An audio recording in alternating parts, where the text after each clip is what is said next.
आदरणीय विशेष पाठक जी यहाँ उपस्थित हैं। क्या लखनऊ का जनमानस ही नहीं, उत्तर प्रदेश का जनमानस अगर किसी को कोई समस्या होती, रात हो या दिन हो, जिस सहजता से, जिस कर्मठता से उनके द्वार सभी के लिए खुले रहते हैं, ऐसे आदरणीय विशेष पाठक जी यहाँ पर उपस्थित है। मैं मध्य विधानसभा की ओर से अपने उप मुख्यमंत्री जी का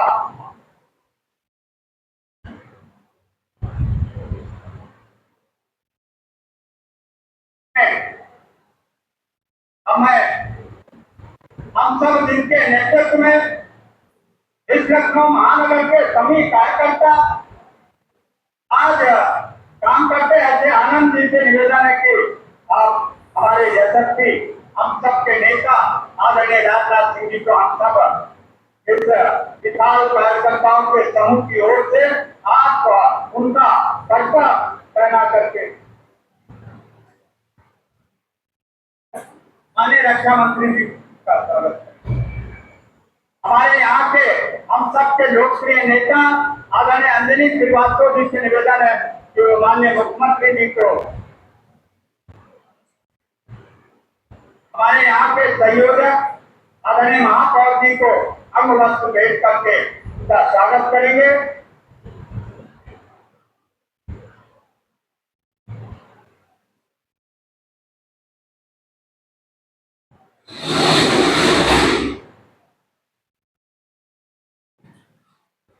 मैं एक बार जोरदार आदरणीय योगी आदित्यनाथ माननीय राजनाथ सिंह जी जिंदाबाद, माननीय योगी आदित्यनाथ राजनाथ सिंह जी जिंदाबाद।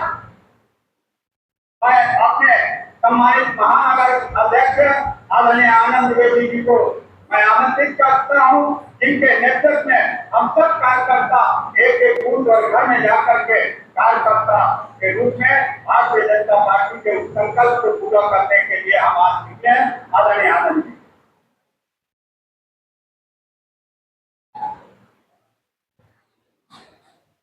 भारत माता की।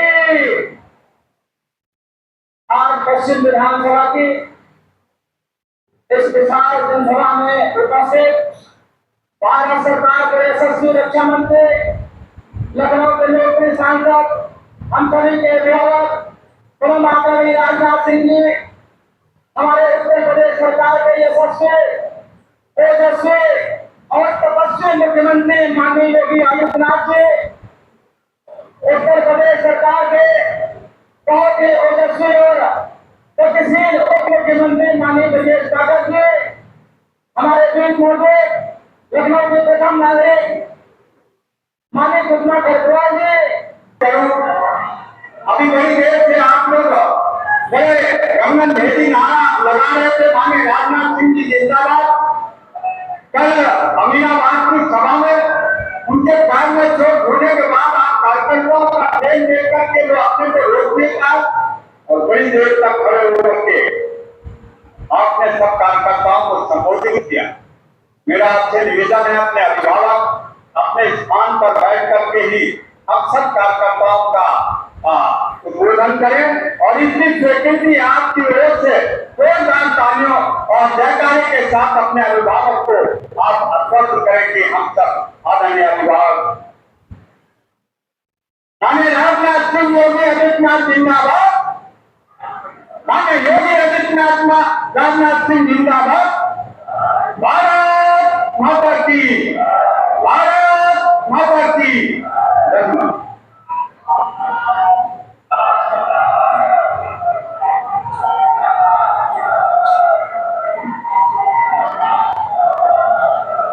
हमारे उत्तर प्रदेश के बोलिए भारत माता की। बहुत बहुत धन्यवाद।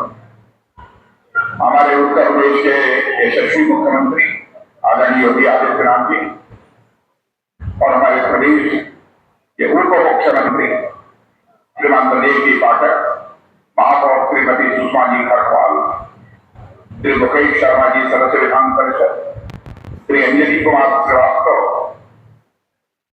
जो आपके प्रत्याशी थे, श्री भरत डांगर, लखनऊ लोकसभा प्रवासी, श्री शंकर लाल लोधी, श्री मनीष जी दीक्षित, श्री जितेंद्र सिंह क्षेत्रीय उपाध्यक्ष, श्री रमेश जी टूपानी विधानसभा प्रभारी, श्री सत्येंद्र सिंह विधानसभा संयोजक, श्री अनुराग मिश्र, श्रीमान दिवाकर जी त्रिपाठी, सांसद प्रतिनिधि, इस सभा में मौजूद मेरे सभी सम्मानित बहनों एवं भाइयों, सबसे पहले मैं आप सबसे क्षमा चाहता हूँ। चाहते हुए भी लंबे समय तक खड़े होकर मैं इस समय भाषण नहीं कर पा रहा हूं, क्योंकि जैसा संचालक महोदय ने आपको बताया, एक सार्वजनिक सभा को संबोधित करने के बाद जब मैं मंच से नीचे उतर रहा था तो पैर में चोट लग गई, जिसके कारण लंबे समय तक खड़ा होकर आप सबसे संवाद स्थापित कर पाना यह बहुत ही कठिन था। लेकिन इतनी बड़ी संख्या में आप सब लोग यहाँ पर मौजूद हैं, इतना बड़ा हुजूम मेरे बहने भाइयों, मैंने कल्पना नहीं की थी कि राजाजीपुरम में जाकर मुझे प्रत्यक्ष अपनी आंखों के सामने इतना बड़ा हुजूम हमको देखने का अवसर है। राजाजीपुरम में इससे पहले भी मैं कई सार्वजनिक सभाओं को संबोधित कर चुका हूं। भाई आपको शोर मचाएंगे, मैं बोल नहीं पाऊंगा, क्षमा कीजिएगा। कोई जाति ज्यादा ताली बजा दीजिए, शोर मत करें।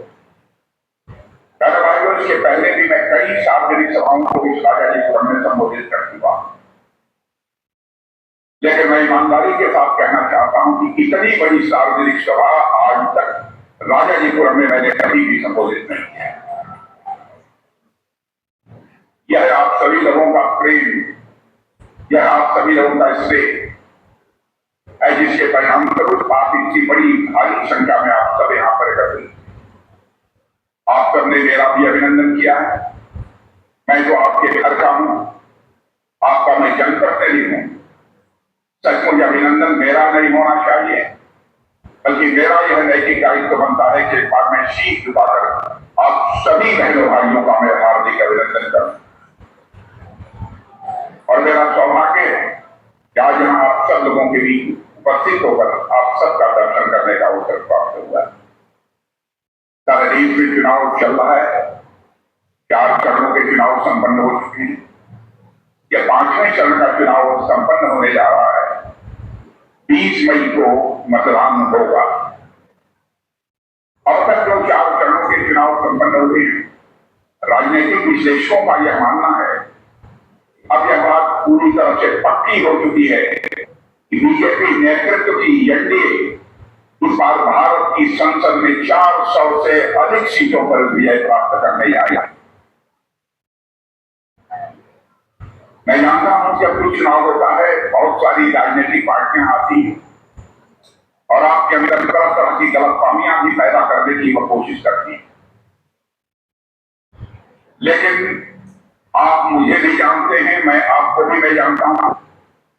भाइयों, जिंदगी में कभी झूठ बोलकर मैंने राजनीति नहीं की है। मेरी यह मान्यता है कि सार्थक राजनीति यदि करनी है, जनहित के लिए राजनीति करनी है, तो केवल और केवल सच बोलकर ही सार्थक राजनीति की जा सकती है। आपने देखा होगा कि दोनों बार प्रत्याशी रहते हुए भी मैंने कभी भी लखनऊ की जनता को कोई आश्वासन नहीं दिया, कभी भी कोई आश्वासन नहीं। किसी ने भी कोई बात रखी होगी, जन समस्या से संबंधित किसी मुद्दे को नहीं उठाया होगा, तो मैंने इतना ही कहा होगा कि आपका सब आपके पास चाहिए, मैं अपनी तय उसे पूरा करने की भरपूर कोशिश करूंगा। यही तक अपने को मैंने सीमित रखा। लखनऊ के विकास का जहां तक प्रश्न है, मुझे बताने की कोई जरूरत नहीं है कि लखनऊ का विकास कितना हुआ है, नहीं हुआ है, क्या चीजें अभी शेष रह गई है। यह तो मैं स्वयं ही इसका जायजा लेता रहा। अभी क्या हुआ है, अभी और आगे क्या करना है, स्वयं ही मैं इसकी पूछताछ करता रहा। और हमारे श्रीमान दिवाकर जी त्रिपाठी, जो लंबे समय तक एनडीए के अधिकारी के रूप में यहाँ काम कर चुके हैं, पूरे लखनऊ महानगर की पूरी जानकारी रखते हैं और बराबर मुझे ये बतलाते रहते हैं कि यह काम करना है, यह काम करना है, ये काम करना है, और उसी अनुसार बराबर हम लोग कदम उठाते हैं। लेकिन आज मैं कहना चाहता हूं, लखनऊ में जो कुछ भी हुआ है उसका श्रेय मुझे नहीं दिया जाना चाहिए। उसका श्रेय यदि दिया जाना चाहिए तो भारत के प्रधानमंत्री मोदी जी को, और उत्तर प्रदेश में किसी को श्रेय दिया जाना चाहिए तो अपने यशस्वी मुख्यमंत्री माननीय योगी आदित्यनाथ जी।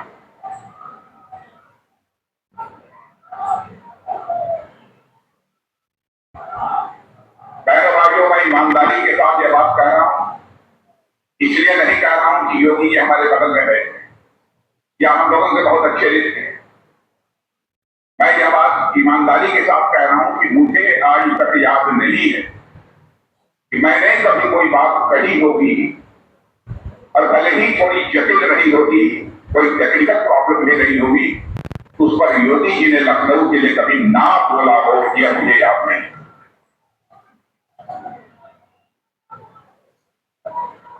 अभी यह फ्लाईओवर जिस क्या नाम पहले नाम था, पहले भाई पहले का नाम था लाल कुआं फ्लाईओवर। पहले भाई जब मैं लाल कुआं फ्लाईओवर पे मैं गुजर रहा था, पुराना नाम है तो गुरु गोविंद सिंह जी के नाम से हो गया है। और हैदरगंज उससे मैं गुजर रहा था तो सचमुच मुझे आनंद की अनुभूति थी। पहले भी यहाँ आता रहा हूँ और उसके बाद भी फ्लाईओवर से चल कर आया।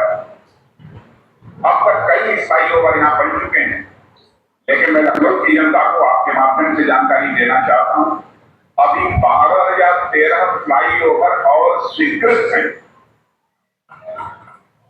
स्वीकृत कराना नहीं है, स्वीकृत हैं, केवल उस पर काम होना अभी शेष है। लखनऊ के चारों तरफ रिंग रोड का निर्माण 104 किलोमीटर 8 लेन की रिंग रोड का निर्माण का काम भी पूरा हो चुका है। आप लखनऊ एयरपोर्ट देखिए, शानदार एयरपोर्ट आपको दिखाई देगा। आप देखिए त्रिवेणी नगर रेलवे स्टेशन, मैं कह सकता हूं त्रिवेणी नगर का रेलवे स्टेशन यह विश्व स्तरीय रेलवे स्टेशन होगा। मेरे रहने वाले विश्व स्तरीय रेलवे स्टेशन होगा। आलमबाग का जहां तक सवाल है, एक्सेप्ट बाई रेलवे स्टेशन के रूप में इमर्ज होकर जो है वो लोगों के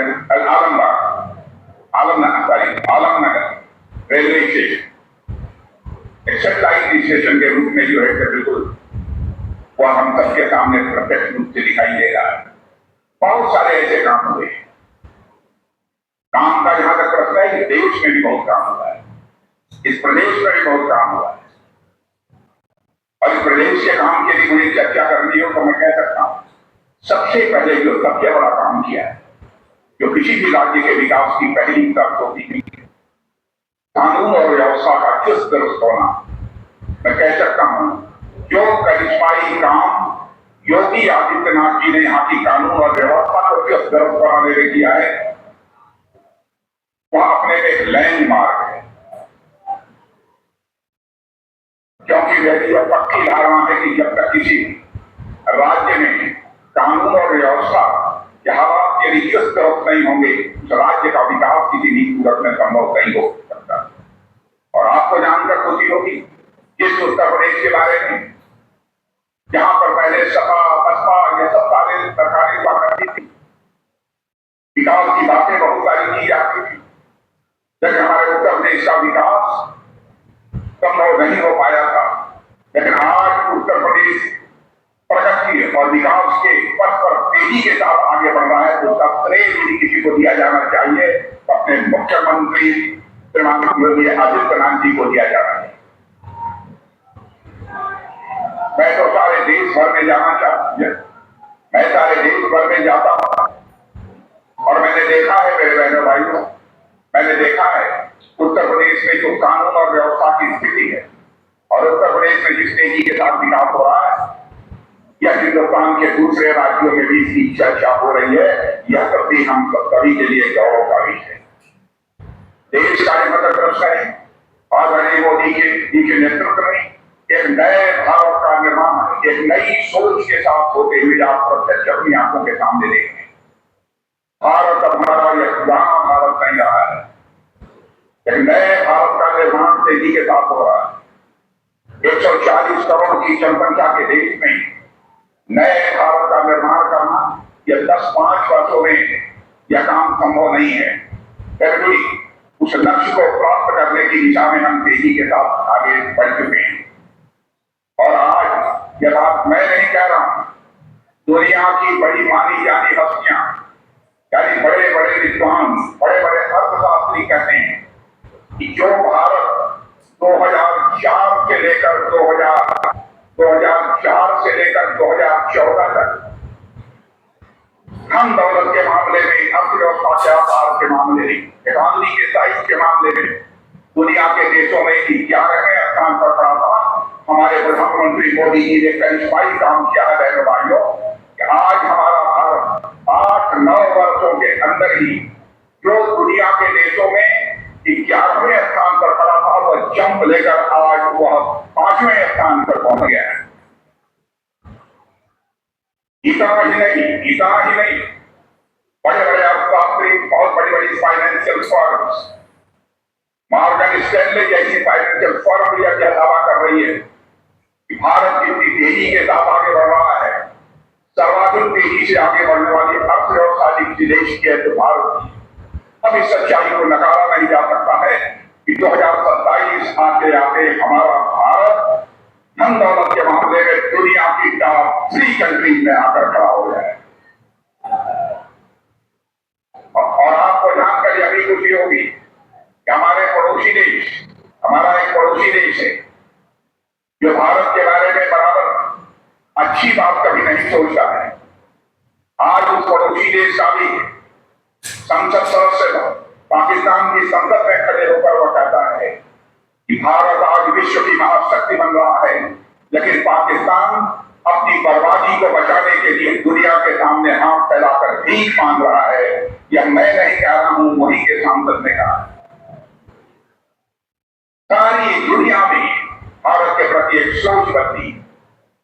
सारी दुनिया के सभी देशों के राष्ट्राध्यक्ष भी अब यह कहने लगे हैं कि सचमुच इस सारी दुनिया में यह 30वीं सदी किसी देश की है तो भारत की है। यह भारत के बारे में सारे दुनिया में धारणा बन चुकी है। 25 करोड़ लोगों को जो आज तक काम नहीं हो पाया, लेकिन मैं यह नहीं कहना चाहता, पंडित जवाहरलाल नेहरू ने कोई काम नहीं किया, श्रीमती इंदिरा गांधी ने कोई काम नहीं किया, राजीव गांधी जी ने कोई काम नहीं किया, डॉक्टर मनमोहन सिंह जी ने कोई काम नहीं किया, हमारे शास्त्री जी ने नहीं किया। ये नहीं कहना चाहता, देवगौड़ा जी ने नहीं किया। मेरा भाई जो भी प्रधानमंत्री हुआ है सबने कुछ न कुछ किया है। लेकिन इतनी बात मैं दावे के साथ कह सकता हूं कि हमारे प्रधानमंत्री मोदी जी के शासनकाल में विकास की जो तेजी हमको देखने को मिली है, आज तक आजाद भारत के इतिहास में वह तेजी हमको देखने को कभी नहीं मिली।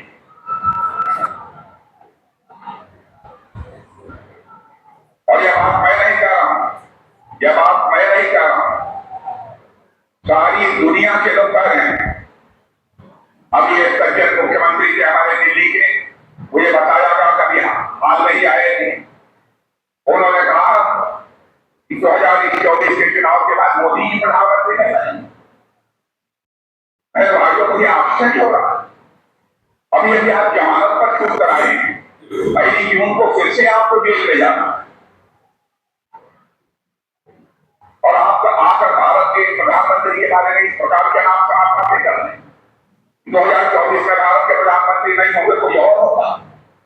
मेरे भाइयों मैं कहना चाहता हूं, देश से चाहता है कि प्रधानमंत्री जी 2024 में भी मोदी जी भारत के प्रधानमंत्री होने चाहिए और 2029 में भी भारत के प्रधानमंत्री होनी चाहिए। ये देश चाहता है। कहां ये देश ले जाना चाहते हैं? हमारे मुख्यमंत्री जी के बारे में भी आप उन्होंने बातें कर, बहुत विकास का दावा करते हैं तो दिल्ली का विकास करते हैं।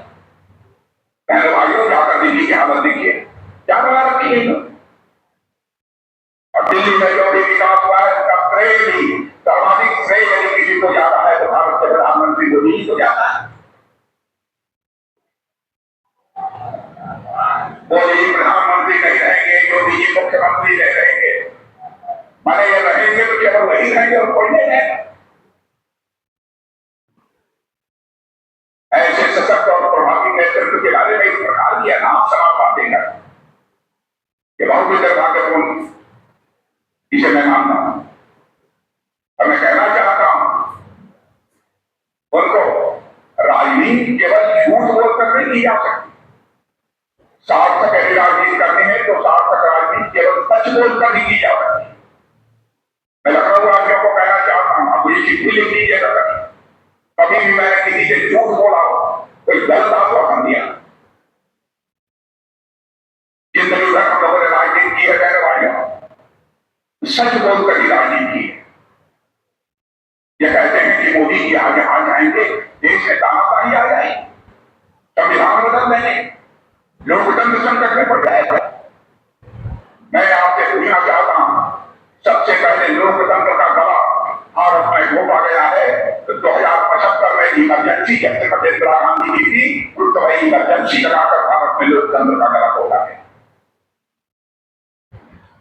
हम लोगों ने कभी लोकतंत्र का गला नहीं घोटा। स्वयं ही कहते संविधान में परिवर्तन कर दें, 132 बार संविधान में परिवर्तन करने का काम इन लोगों ने किया। 10 वर्षों में मोदी जी ने एक भी नहीं किया। इनकी बात सुनते नहीं, मुद्दों का काम है। इसलिए आप की बातें जनता से खुद बोल रहे हैं। अरे भाइयों, मैं आपसे कहना चाहता हूं, राजा जी को मैं जानता हूं, यहाँ इंटेलेक्चुअल्स हैं, यहाँ बुद्धिजीवी इस तरीके से बड़े बड़े नेता मैं उनको नहीं मानता, 100 काल बड़े नेता कथा करते नहीं पड़ेंगे। इस प्रकार के आप कहा बातें कर रहे हैं, लोकतंत्र का गला घोट दिया जाए। अब यह बताइए, आपको जानकर खुशी होगी, सूरत में, गुजरात के सूरत में हमारा भारतीय जनता पार्टी का प्रत्याशी निर्विरोध जीत गया है। बहनों भाइयों, विजय का श्री गणेश हो गया है। अब कोई लड़ने की हिम्मत ही नहीं करता है। तो जानता था कि मैं लड़ूंगा तुम्हारी जमानत जब्त हो जाएगी। तो हम लोगों का दोष क्या है? मोदी जी का दोष क्या है? और ये कहते क्या है? कहते क्या है? यह तो बिल्कुल लोकतंत्र का गला घोट दिया गया। पहले भाइयों, आजाद भारत के इतिहास को उठाकर खोजने के लिए 28 बार निर्विरोध सांसद चुने गए हैं, 28 बार निर्विरोध सांसद चुने गए हैं, जिसमें 20 बार कांग्रेस के निर्विरोध सांसद चुने गए हैं। उसका लोकतंत्र का गला नहीं घोटा गया। 2 बार समाजवादी पार्टी के निर्विरोध सांसद ने, 2 बार एनसीपी के निर्विरोध सांसद ने। अनावश्यक आरोप हम लोगों को लगा दें।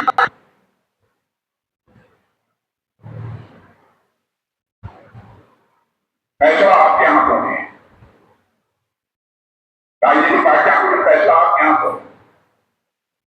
और मैं बार बार कहता हूं, हम लोग राजनीति केवल सरकार बनाने के लिए नहीं करते हैं मेरे बहन भाइयों, हम राजनीति करते हैं तो देश बनाने के लिए राजनीति करते हैं, देश बनाने के लिए राजनीति करते हैं। हमने आपसे बात की तो मैंने कहा सभी प्रधानमंत्रियों ने कुछ न कुछ किया है, ईमानदारी से स्वीकार किया, लेकिन विकास की जो तेजी मोदी जी के शासनकाल में देखने को मिली है वो अद्भुत है।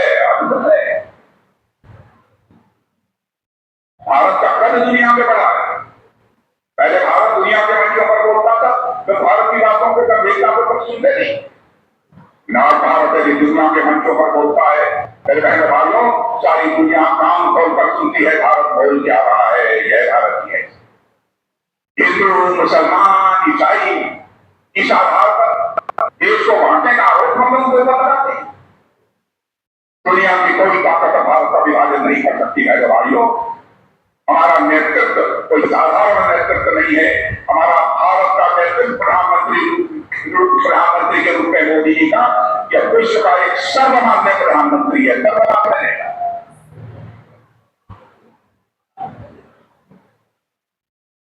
ये लोग क्या बातें करते हैं?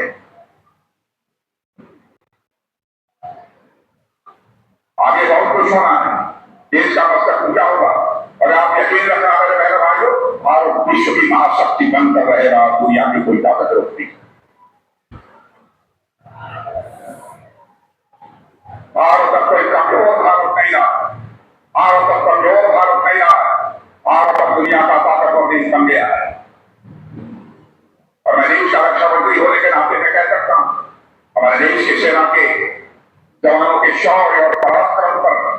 को नाव है, विश्वास है। ऐसा नहीं है कि दुनिया का कोई एक आंख दिखाकर निकल जाए। मेरे कहने वालियों, उसका आपको कौन जवाब देने की कोई बचती किसी के अंदर है, हमारे भारत के सेना के जवानों के अंदर। ये कांग्रेस के लोग तो बम, ईसाई, गोले सब दुनिया के दूसरे देशों के मनाते थे, हम लोग भारत में मना रहे हैं। और इतना ही नहीं, मेरे भाई भाइयों, 31,000 करोड़ रुपए का अभी हमने तो बम, गोले और ब्रह्मोस मिसाइल दुनिया के दूसरे देशों को एक्सपोर्ट किया।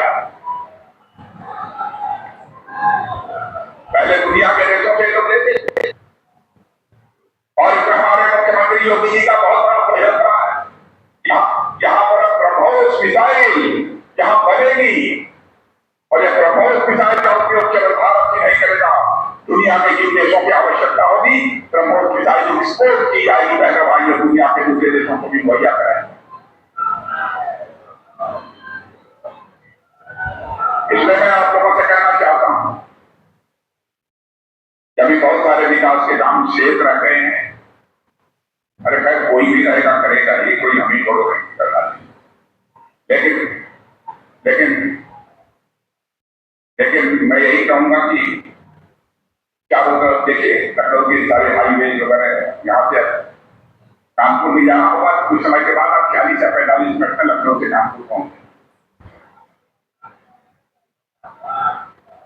तो विकास की चक्का भी तेजी के साथ चल रहा है। आप सब लोगों का सहयोग चाहिए, आप लोगों का समर्थन चाहिए, आप सब का आशीर्वाद चाहिए। एक प्रत्याशी होने के नाते तो मैं इतना ही आप सबसे निवेदन कर सकता हूँ। और मैं मुख्यमंत्री जी के प्रति भी आभार व्यक्त करता हूँ। मुख्यमंत्री जी के प्रति आभार व्यक्त करता हूँ। मुख्यमंत्री जी ने हमारे लखनऊ की बहुत चिंता की है, केवल विकास की ही चिंता नहीं की है, बल्कि हमारे चुनाव की भी उन्होंने चिंता की है। हर सार्वजनिक सभाओं में हमारे मुख्यमंत्री मौजूद रहते हैं, इसके लिए भी मैं उन्हें धन्यवाद देता हूं। और पुनः एक बार शीश झुकाकर आप सभी का अभिनंदन करते हुए अपना निवेदन समाप्त करता हूं। मैं अपने बीच में सम्मानित हम सबके लोकप्रिय नेता परम पूज्य योगी आदित्यनाथ जी को, जिन्होंने भगवान श्री कृष्ण की गीता का भी जहां जो जैसा करे उसके साथ भरोसा है।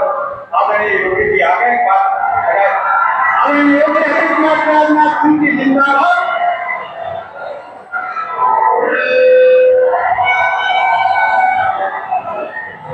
भारत माता की, भारत माता की, भारत माता की। वंदे वंदे वंदे। देश के यशस्वी और कर्मठ रक्षा मंत्री, लखनऊ के लोकप्रिय सांसद आदरणीय श्री राजनाथ सिंह जी, उत्तर प्रदेश सरकार में मंत्रिमंडल के मेरे वरिष्ठ सहयोगी उप मुख्यमंत्री श्री ब्रजेश पाठक जी, लखनऊ की महापौर श्रीमती सुषमा खरवाल जी,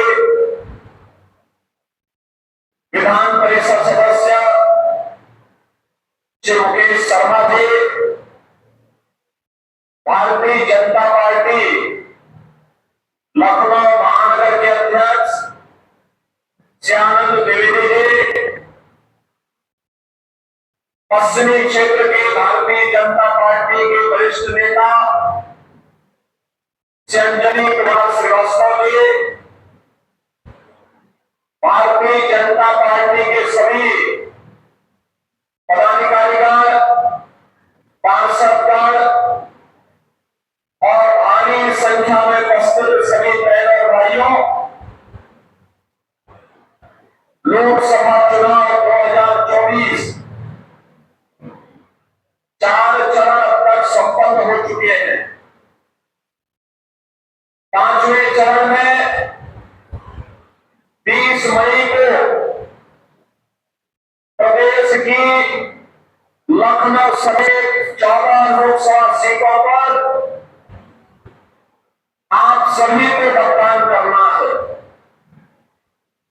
बहनों भाइयों, अभी 3 चरण बाकी है, लेकिन पूरे देश के अंदर और एक ही नारा गूंज रहा है, एक ही स्वर गूंज रहा है,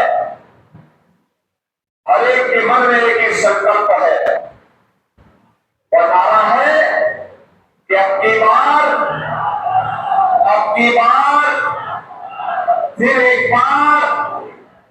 फिर एक बार और संकल्प लोगों के मन में है कि जो राम को लाए हैं,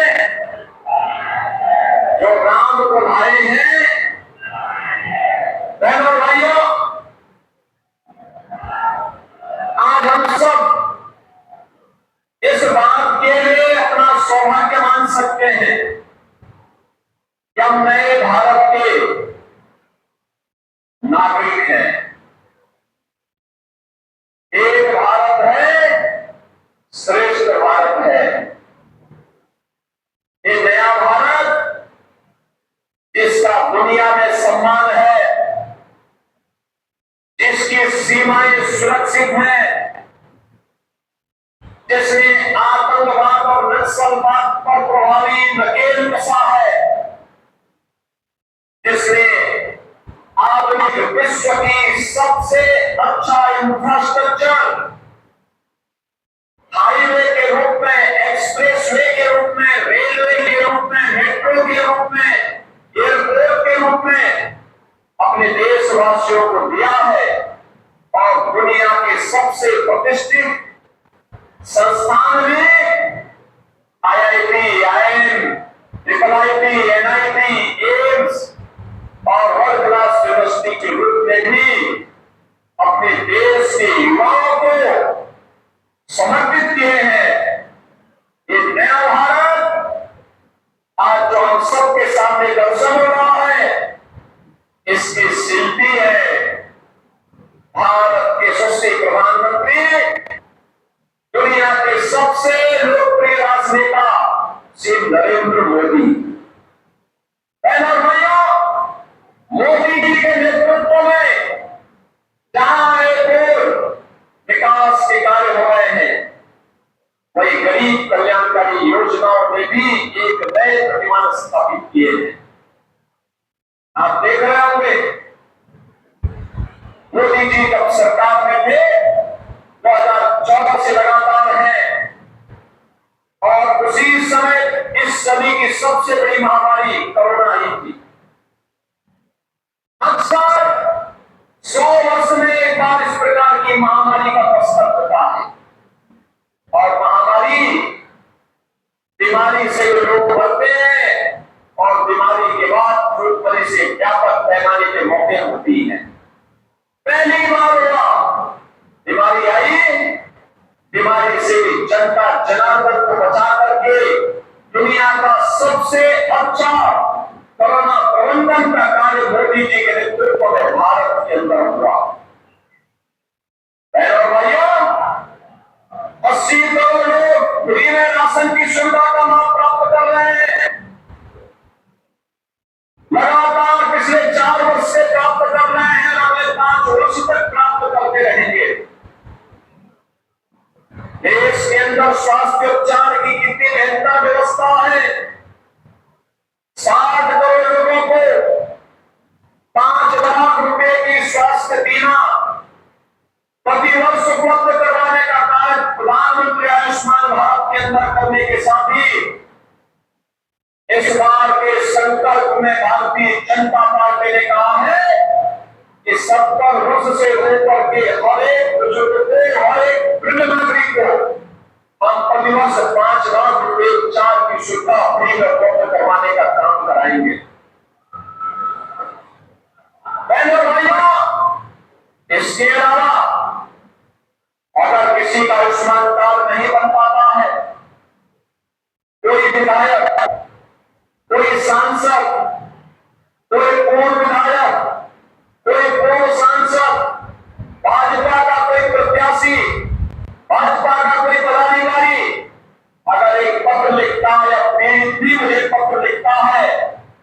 स्वस्थ हूं, मेरे पास काम नहीं है, मेरी बीमारी में इतना पैसा खर्च होना है, तो मोदी का दोबारा खोले गए जनधन अकाउंट में मैं सीधे उसके अकाउंट में पैसा भेजता हूं, कहता हूं उपचार आराम से करवाइए, ये सरकार आपकी चिंता करेगी। अंजलि श्रीवास्तव ने दर्जनों लोगों को सहायता उपलब्ध कराई है। बहनों भाइयों, आज मैं आपके पास यही कहने के लिए आया हूं, देश के अंदर हर गरीब के घर में शौचालय बन जाए, हर गरीब के घर में स्वच्छ ईंधन के रूप में एलपीजी के सिलेंडर आ जाए, और 4 करोड़ लोगों के 10 वर्ष में मकान बने हैं, और मोदी जी ने कहा है अगले 3 वर्ष में जितनी बाकी होंगे उनको भी आवास उपलब्ध करवाने का काम करेंगे। बहनों भाइयों, ये जितनी भी सुविधाएं दी गई है, इसमें क्या किसी का चेहरा देखा गया क्या? किसी की जाति नहीं, किसी का मत नहीं, किसी का मजहब नहीं, किसी का क्षेत्र नहीं, किसी की भाषा नहीं, ये योजनाएं दी गई है सबका साथ और सबके विकास की भावना के साथ। बहनों भाइयों, सबका साथ और सबके विकास की भावना के साथ ये योजनाएं देश को दी गई। मैं कल समाजवादी पार्टी और कांग्रेस के अध्यक्षों की प्रेस वार्ता सुन रहा था, और आज भी मैं समाजवादी पार्टी और आम आदमी पार्टी के अध्यक्षों की प्रेस वार्ता देख रहा था। मुझे आश्चर्य होता, चुनाव चल रहे हैं, चुनाव के दौरान राष्ट्रीय अध्यक्षों को चुनाव प्रचार में लगना चाहिए, जनता जनार्दन को नहीं जाना चाहिए, लेकिन इनके ऐसे कारनामे हैं कि जनता सुनने को नहीं मिल रही, तो प्रेस वार्ता करने नहीं, दिन भर अपना लगा देते। कहते हैं हम फ्री में राशन देंगे, अरे तो पहले से मिल रहा है, थोड़ा इनको आतंकवाद पर कांग्रेस को जोर देना चाहिए, नक्सलवाद पर भी बोलना चाहिए, भ्रष्टाचार पर भी अपने काले कारनामों के बारे में बताना चाहिए। और समाजवादी पार्टी कहती है कि आता और टाका देंगे, अरे माफिया के बारे में तो बोल दो, माफियाओं के बारे में, शराब माफिया, खून माफिया, खनन माफिया, पशु माफिया, वन माफिया, इन सबकी भी चर्चा थोड़ा कर लेती समाजवादी पार्टी के अध्यक्ष के द्वारा हो जाती, और अपने कार्यकाल में हुए दंगों की चर्चा भी कर लेते, तो बहनों और भाइयों, उनका आधार बांटे का मेल अपने आप ही गायब हो जाता। जिन लोगों ने अपने शासनकाल में कौन ऐसा राजनीतिक दल है जिसको देश के अंदर और प्रदेश के अंदर शासन करने का अवसर में प्राप्त हुआ, सबको मिला, सबको मिला। और जहां तक आम आदमी पार्टी के नेता का प्रश्न है, तो थोड़ा बहुत जेल की यात्रा से आए हैं तो साइड इफेक्ट होता ही होता है, ये जेल का साइड इफेक्ट है।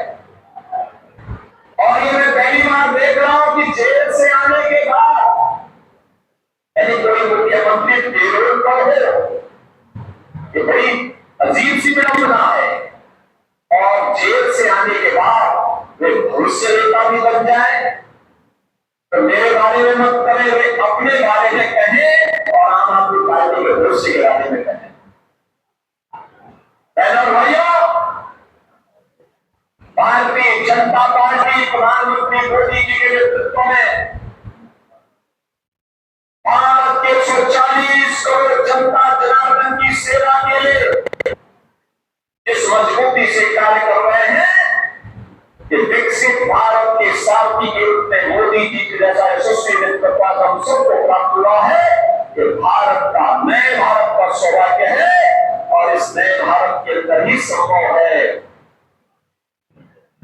कि 500 वर्षों की जो समस्या थी, कांग्रेस की दशकों के द्वारा दी गई समस्या थी, फिर समाजवादी पार्टी के लोग कहते हैं ना, कहते थे परिंदा भी पर नहीं मार सकता, कांग्रेस के लोग कहते थे कि राम रेडी नहीं, आज उसी अयोध्या में, उसी जन्मभूमि पर प्रभु रामलला का भव्य मंदिर भी बन गया है, और प्रभु राम ने अपना पावन जन्मोत्सव, भगवान राम ने अपना पावन जन्मोत्सव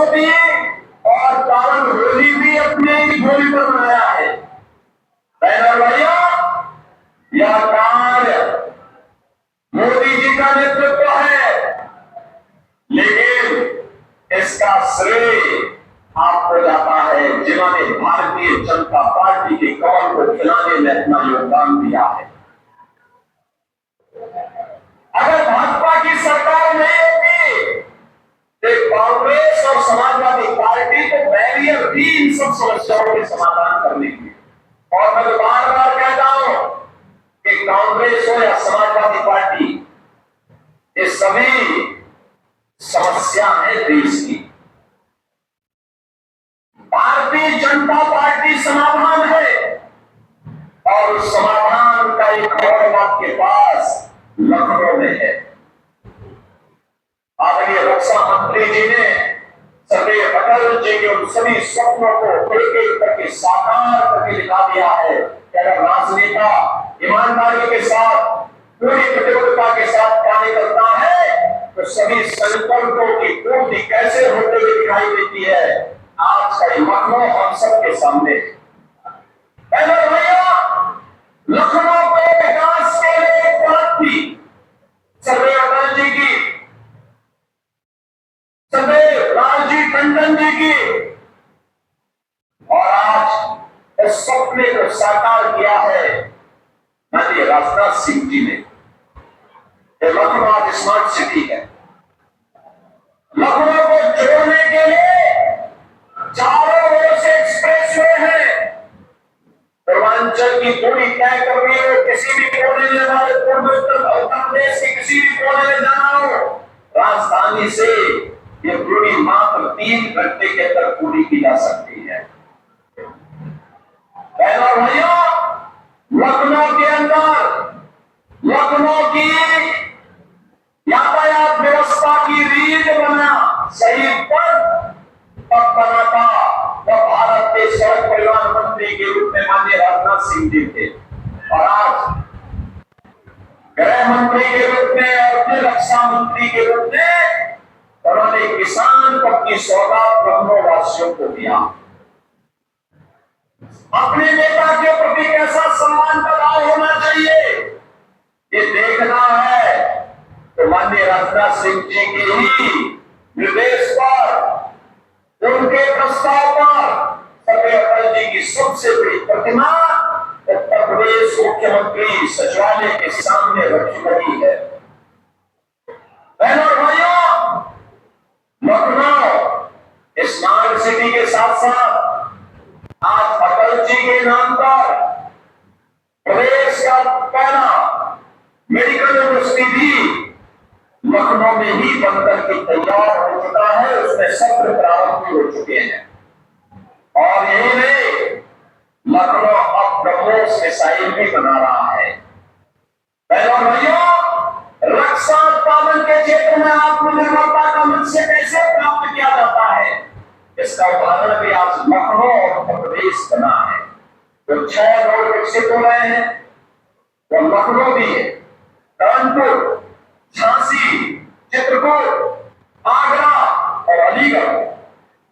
और मेरे भाइयों, आपको लखनऊ की एयरपोर्ट को आपने देखा होगा, अभी तमाम लोगों ने यहाँ पे जब IPL के मैच हो रहे थे उस दौरान उन्होंने कभी एयरपोर्ट लखनऊ के एयरपोर्ट को देखा तो आश्चर्यचकित थे। क्या लखनऊ में भी ऐसा अत्याधुनिक एयरपोर्ट?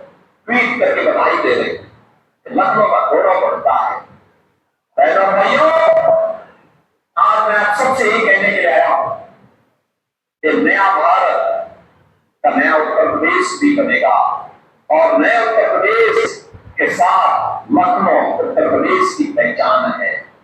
और ये हमारा सौभाग्य है कि लखनऊ से देश की यशस्वी रक्षा मंत्री हमारे प्रतिनिधि के रूप में देश की संसद में जाते हैं। अपनी स्वस्थता के बाद चुनावी सभाओं में लगातार देश के अंदर लगातार दौरे करने के बाद एक चुनावी सभा में चोटिल होने के बाद आज भी वे लखनऊ को पूरा समय दे रहे हैं। और मैंने अपने जीवन में नहीं देखा कि इतना बड़ा राजनेता अपने संसदीय क्षेत्र के प्रति इतना समय देता हूं। जब भी देश की व्यवस्था से थोड़ा समय निकलता है मैं देखता हूं कि माननीय राजनाथ सिंह जी लखनऊ पहुंच जाते हैं। लखनऊ आकर के यहाँ की समस्याओं को लेकर के बैठने का क्रम शुरू होता है। जनता से मिलते हैं, देवी के घर जाते हैं, हर एक के सुख दुख में सहभागी बनते हैं। लखनऊ की हर एक समस्या, छोटी से लेकर बड़ी तक समस्या का समाधान का रास्ता कैसे निकल सकता है या उनके अंदर की पीड़ा से देखा जा सकता है। सार्वजनिक जीवन में सहजता, सरलता, ईमानदारी, लगभग 5 दशक का उनका सार्वजनिक जीवन एक आदर्श और स्वच्छता का, एक निष्कलंक जीवन का प्रतीक है। भारत की राजनीति का एक ऐसा उदाहरण है जो हर राजनेता के लिए, सार्वजनिक जीवन में कार्य करने वाले हर व्यक्ति के लिए उदाहरण बन सकता है। और इसलिए बहनों और भाइयों, इस प्रकार के जनप्रतिनिधि जब कोई चुनता है, उससे मिलने वाला, उससे मिलने वाले कोई, उससे मिलने वाला, उससे मिलने की जो उसके कारण जो पुण्य प्राप्त होता है, जो श्रेय प्राप्त होता है, जनता जनार्दन ही उसका सर्वाधिक लाभान्वित होती है। और बहनों भाइयों, यह लखनऊ ने अर्जित किया है, लखनऊ ने अर्जित किया है। और लखनऊ इस बात के लिए सौभाग्यशाली है कि लखनऊ आज इस विरासत के साथ भारत को एक नई ऊंचाई के साथ मिला करके, मोदी जी के कदम से कदम मिला करके भारत को विकसित भारत के रूप में स्थापित करना चाहता है। और इसीलिए हम सबका दायित्व बनता है कि लखनऊ से चुनाव जीतने में कोई संदेह नहीं, कोई संदेह, देश का कोई भी राजनीतिक विश्लेषक इसके बारे में कोई प्रश्न नहीं खड़ा कर सकता। लखनऊ वासियों का इतना प्रेम और किसी भी जाति, मत, मजहब, क्षेत्र, भाषा, क्यों कहा व्यक्ति का पूरा स्नेह और पूरा आशीर्वाद प्राप्त हो रहा है। लेकिन बहनों भाइयों, रिकॉर्ड बनना चाहिए, रिकॉर्ड। उस रिकॉर्ड के लिए हम लोग आपके पास आए हैं कहने के लिए। बहनों भाइयों,